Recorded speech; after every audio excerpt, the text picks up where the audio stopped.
Maswerteng hapon po mga ka-STL. Narito na po ang resulta ng STL Bulacan para sa araw na to, second draw, November 22, 2024.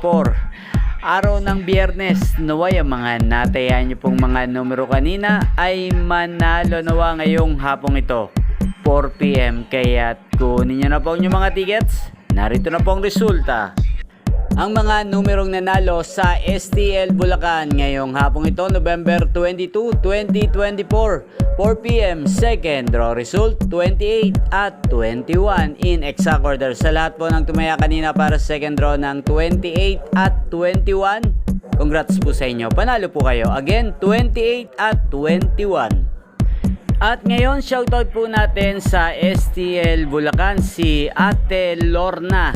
Ate Lorna ng Bulacan, shoutout po sa iyo. Naway nasa maayos po kayong kalagayan at manalo nawa ang mga tinatayang mong mga numero sa STL Bulacan. At sa lahat po ng mga taga Bulacan, shoutout po sa inyo. Yan yung pong napanood ang resulta ng STL Bulacan sa channel na to, Roderick Hernandez TV. Maraming salamat po sa patuloy niyo pong panonood at pagsuporta sa aking channel.